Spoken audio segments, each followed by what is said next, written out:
पंडित जी गए विवाह पढ़ने, तो पंडित जी बोले मैं तो नहीं जाऊंगा, कर्मनाशा पार करनी है, मैं रेल से आऊंगा।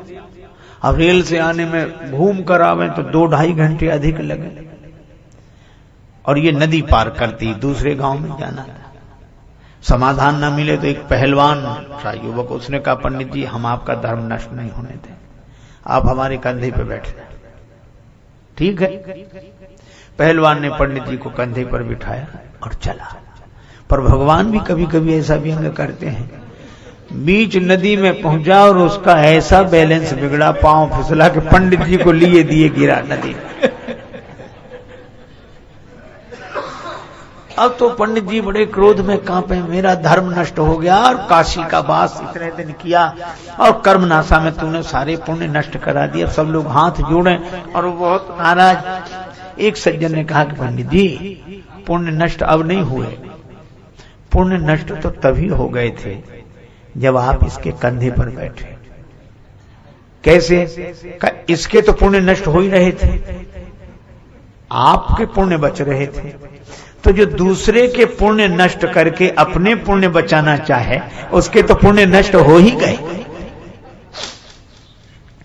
पंडित जी थोड़ा शांत हुए, लेकिन एक आदमी ने बड़ी अच्छी बात कही कि कर्मनाशा अपवित्र है।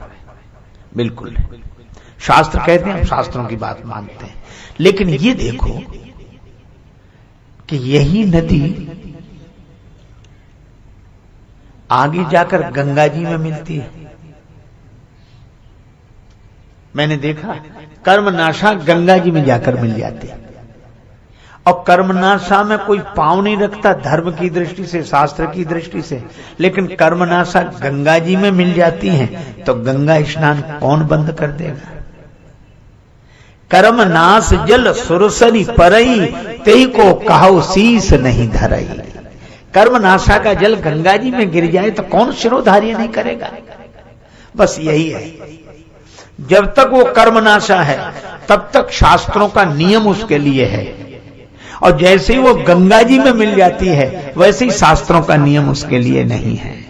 मैं भी आपसे यही कहता हूं, जब हम अपनी वर्ण जाति में रहकर अभिमान रखते हुए उसका पालन करते हैं तो शास्त्रों के नियम पूर्वक चलना चाहिए। लेकिन जिस दिन राम भक्ति जहां सुरसरी धारा, भगवान की भक्ति में हम अपने जीवन को मिला दें, उसी दिन शास्त्रों के नियम हमारे लिए दूसरे हो जाते हैं।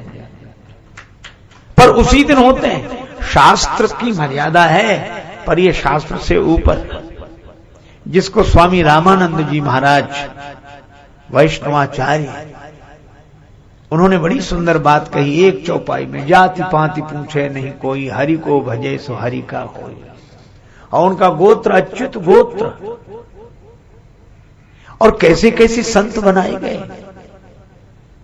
आप देखो रविदास जी को उन्होंने शिष्य बनाया, माता मीरा जिन्हें गुरु मानते हैं। क्यों? क्या शास्त्र मर्यादा का ध्यान उन्हें नहीं था? लेकिन शास्त्र मर्यादा से अधिक भी भगवान की भक्ति का भरोसा करते थे। पर आज तो विडंबना ये, मिलेंगे लोग पूछेंगे तेरा व्यवहार कितना है, मिलेंगे लोग पूछेंगे तेरा व्यवहार कितना है, मिलेंगे लोग पूछेंगे तेरा व्यापार कितना है, मगर ये कोई नहीं पूछता कि तेरा प्रभु से प्यार